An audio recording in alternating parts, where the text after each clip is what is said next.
YCP నేతలతో సమావేశంపై బోండా ఉమా స్పందించారు. TDP అధిష్టానం వివరణ అడిగితే సంజాయిషి ఇస్తానని ఎమ్మెల్యే బోండా ఉమా అన్నారు. తానేమీ వైసీపీ నిర్వహించిన సభకు వెళ్లలేదన్నారు. జనసేన మాజీ నేత దాసరి రాము నిర్వహించిన ముద్రగడ సంతాప సభకు హాజరైనట్లు తెలిపారు. వైసీపీ నేత అంబటి రాంబాబు కనిపిస్తే మర్యాదపూర్వకంగా పలకరించినట్లు తెలిపారు. తానేమీ పార్టీకి ఇబ్బందులు కలిగించే పని చేయలేదని బోండా ఉమా అభిప్రాయపడ్డారు. మరింత సమాచారం మా కరెస్పాండెంట్ హరీష్ అందిస్తారు. హరీష్, బోండా ఉమా వ్యాఖ్యల్ని ఎలా చూడాల్సిన అవసరం ఉంది? ప్రధానంగా బోండా ఉమా చేసినటువంటి కామెంట్స్ 2019 ఎన్నికల ముద్రగడ చేసినటువంటి ఉద్యమానికి సంబంధించినటువంటి వ్యవహారం కావచ్చు, చేసినటువంటి కామెంట్స్ కావచ్చు, వీటన్నిటిపైన కూడా ఆయన సంతాప సభలో చేసినటువంటి కామెంట్స్ ఒక రకంగా చర్చనీయాంశంగా మారి వైరల్గా అయినటువంటి నేపథ్యంలో దీనిపైన స్వయంగా ముఖ్యమంత్రి జోక్యం చేసుకుని పార్టీకి సంబంధించినటువంటి వ్యవహారంలో క్రమశిక్షణ వ్యవహారంగా దీన్ని పరిగణలో తీసుకోవడం, దీనిపైన వివరణ తీసుకోవాలని చెప్పి పార్టీ నాయకత్వానికి కూడా ఆదేశాలు జారీ చేయడం ఒక రకంగా రాజకీయంగా కూడా వ్యవహారం చర్చనీయాంశంగా మారింది. అయితే గతంలో జరిగినటువంటి ఇన్సిడెంట్స్కి సంబంధించినటువంటి వ్యవహారంలో స్వయంగా వైఎస్ఆర్ కాంగ్రెస్ పార్టీకి సంబంధించి ఎమ్మెల్సీగా ఉన్నారు, అదేవిధంగా ఎల్ఓపిగా ఉన్నటువంటి బొత్స సత్యనారాయణ స్వయంగా పవన్ కళ్యాణ్ కూడా కలిశారు, మర్యాదపూర్వకంగా కరచాలనం చేసినటువంటి సిచ్యువేషన్ ఉంది. ఇలాంటి సంఘటనలు అనేకం ఉన్నాయి. పార్టీకి సంబంధించినటువంటి నాయకత్వం కూడా చాలామంది కీలకమైనటువంటి నాయకులు, చాలామంది వైఎస్ఆర్ కాంగ్రెస్ పార్టీ నాయకులు ఎదురుపడినప్పుడు కావచ్చు, వేరే పార్టీకి సంబంధించి కమ్యూనిస్ట్ పార్టీ నాయకులు కావచ్చు, ఎవరైనా కానీ ఎదురుపడినప్పుడు మర్యాదపూర్వకంగా కలుసుకోవడం, ఏదైనా కార్యక్రమం జరిగినప్పుడు మాట్లాడుకోవడం, గౌరవ మర్యాదలు చూపించుకోవడం, అదేవిధంగా కుశల ప్రశ్నలు వేసుకోవడం అనేది సర్వసాధారణంగా జరిగేటువంటి అంశంగానే దీన్ని చూడాలి అనేటువంటి ఒక అభిప్రాయాన్ని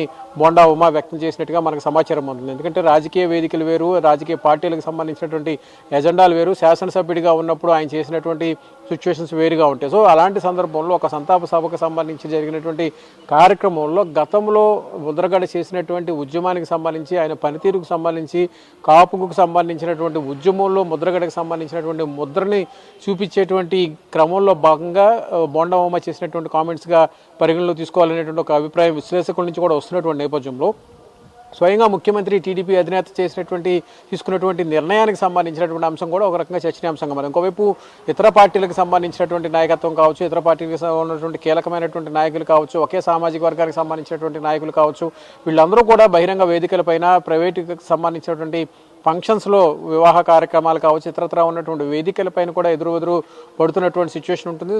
సాధారణంగా కుశల ప్రశ్నలు వేసుకోవడం కూడా ఉంటుంది. అయితే ఈ అంశానికి సంబంధించినంత వరకు కూడా ముద్రగడ అంశం చాలా హైలైట్ అయినటువంటి నేపథ్యంలో ముద్రగడ మరణం తర్వాత జరిగినటువంటి సంతాప సభలు కూడా పెద్ద ఎత్తున హైలైట్ అవుతున్నటువంటి నేపథ్యంలో కాపు ఉద్యమానికి సంబంధించి, కాపు రిజర్వేషన్కి సంబంధించినటువంటి అంశాలపైన కూడా పెద్ద ఎత్తున సోషల్ మీడియాను వేదికగా చేసుకుని చర్చ జరుగుతున్నటువంటి నేపథ్యంలో స్వయంగా తెలుగుదేశం పార్టీకి సంబంధించినటువంటి శాసనసభ్యులందరూ విజయవాడ లాంటి కీలకమైనటువంటి ప్రాంతం నుంచి వచ్చినటువంటి సెంట్రల్ నియోజకవర్గం నుంచి వచ్చినటువంటి శాసనసభ్యుడు బోండా ఉమా ఒక రకంగా ఫైర్ బ్రాండ్గా కూడా ఆయనకు పేర్కొన్నటువంటి సిచ్యువేషన్ ఉంది.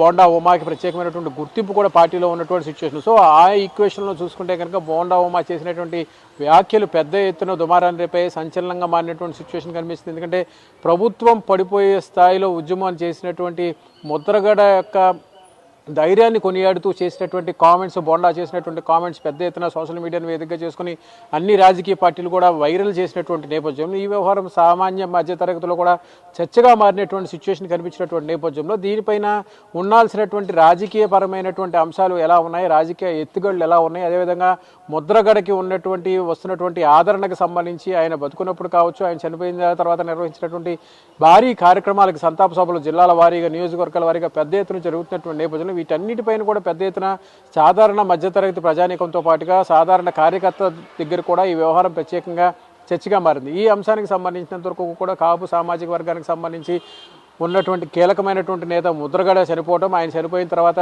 నిర్వహించినటువంటి సంతాప సభలో నాయకులు ఆయన చేసినటువంటి పనితీరును కొనియాడుతూ, ఆయన గతంలో చేసినటువంటి ఉద్యమానికి సంబంధించినటువంటి అంశాలని కొనియాడుతూ శ్లాఘిస్తూ చేసినటువంటి కామెంట్స్ ఏవైతే ఉన్నాయో అవన్నీ కూడా అప్పటి ప్రభుత్వాన్ని ఏ విధంగా ఇబ్బంది పెట్టాయి, ప్రభుత్వం పడిపోవడానికి కూడా, ప్రభుత్వం అధికారంలోకి రాకపోవడానికి కూడా ప్రధానమైనటువంటి అజెండాగా మారినటువంటి సిచ్యువేషన్ కనిపిస్తుందనేటువంటి ఒక అభిప్రాయం వ్యక్తమైంది. ఆ అభిప్రాయాల్లో పరిగణలో తీసుకుని బోండా ఉమా సాధారణ కార్యకర్తల దగ్గర జరుగుతున్నటువంటి చర్చకి సంబంధించినటువంటి అంశం మొదలుకొని రాష్ట్ర స్థాయిలో, ముఖ్యమంత్రి స్థాయిలో జరుగుతున్నటువంటి చర్చకి సంబంధించినటువంటి అంశాల వరకు కూడా ఇవన్నీ కూడా సాధారణ నియోజకవర్గ కార్యకర్త దగ్గర నుంచి కూడా పెద్ద ఎత్తున చర్చగా జరుగుతున్నటువంటి నేపథ్యంలో అటు కాపు సామాజిక వర్గానికి సంబంధించినటువంటి ఉద్యమం ఒకవైపు, ఇంకోవైపు ముద్రగడకు సంబంధించి చేసినటువంటి పెద్ద ఎత్తున చేసినటువంటి ఆందోళన కార్యక్రమాలు కావచ్చు, వీటన్నిటికి సంబంధించినంత వరకు కూడా పెద్ద ఎత్తున చర్చ జరుగుతున్నటువంటి నేపథ్యంలో బోండా ఉమ చేసిన కామెంట్స్ తర్వాత అవన్నీ కూడా పెద్ద ఎత్తున వైరల్ కావడం, వైరల్ అయిన తర్వాత అంబటి రాంబాబుని కలిసినటువంటి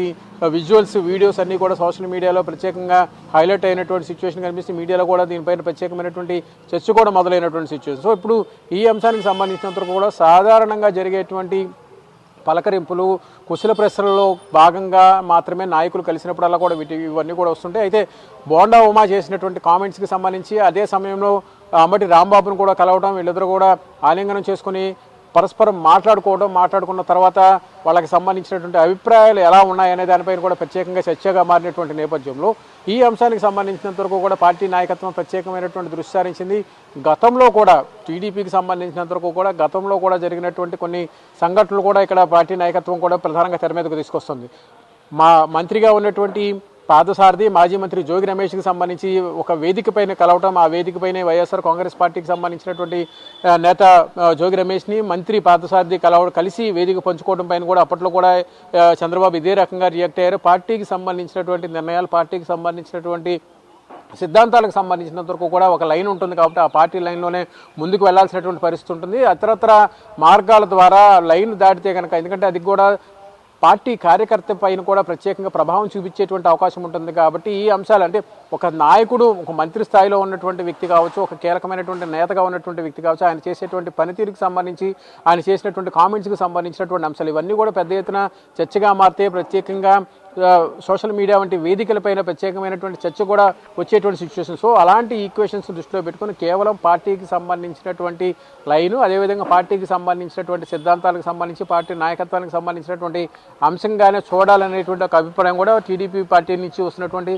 ఒక సమాచారంగా మనం చెప్పుకోవచ్చు. గతంలో జరిగినటువంటి మంత్రి పాదసారథి జోగి రమేష్కి సంబంధించినటువంటి ఇష్యూస్ కావచ్చు, అప్పుడు కూడా అదే సమయంలో కూడా ఇదే రకమైనటువంటి చర్చ మొదలైనటువంటి పరిస్థితి ఉంది. అయితే ఈ అంశానికి సంబంధించినంత వరకు కూడా ఇప్పుడు జరిగినటువంటి చర్చకు సంబంధించినటువంటి వ్యవహారంలో కూడా కాపు ఉద్యమం ఒకవైపు, ముద్రగడ మరణం తర్వాత జరుగుతున్నటువంటి సంతాప సభలో ఒకవైపు, ఇప్పుడు బోండా ఉమా చేసినటువంటి కామెంట్స్ కూడా వీటన్నిటికీ కూడా ఇంటర్లింక్ అయినటువంటి నేపథ్యంలో ఇవన్నీ కూడా అటు పార్టీ పైన కూడా ప్రభావం చూపించేటువంటి అవకాశం ఉంటుందనేటువంటి ఒక ఉద్దేశం పార్టీ వర్గాల నుంచి వస్తున్నటువంటి సిచ్యువేషన్ కనిపిస్తున్నటువంటి నేపథ్యంలోనే ఈ వివరణ అడిగి తెలుసుకునేటువంటి ప్రయత్నం చేయడం, అదేవిధంగా పార్టీకి సంబంధించినటువంటి నాయకత్వానికి సంబంధించి, పార్టీ లైన్కి సంబంధించి, పార్టీ సిద్ధాంతాలకు సంబంధించి ఒక లైన్ అంటూ ఉంటుంది కాబట్టి ఆ లైన్ మేరకు నడుచుకోవాల్సినటువంటి సిచ్యువేషన్ ఉంటుంది అనేటువంటి ఒక సంకేతాన్ని పార్టీ వర్గాలకు సంబంధించి, అదేవిధంగా పూర్తిగా పార్టీలో ఉన్న నాయకత్వానికి కూడా ఈ సమాచారాన్ని తెలియజేయాలనేటువంటి ఒక ఉద్దేశంతోనే పార్టీకి సంబంధించినటువంటి అధిష్టానం నిర్ణయం తీసుకున్నట్లుగా తెలుస్తుంది. ఈ అంశానికి సంబంధించి బోండా ఉమా తనను కలిసి పార్టీ అధిష్టానం అడిగితే కనుక తాను వివరణ ఇవ్వడానికి కూడా సిద్ధంగా ఉన్నాను.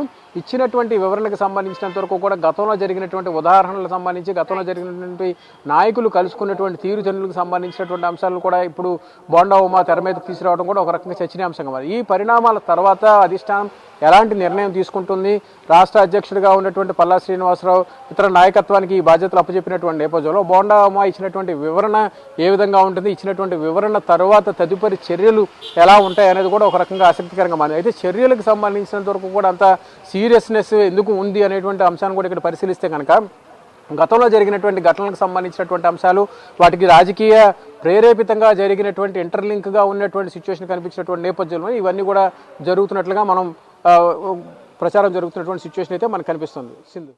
Right, thank you.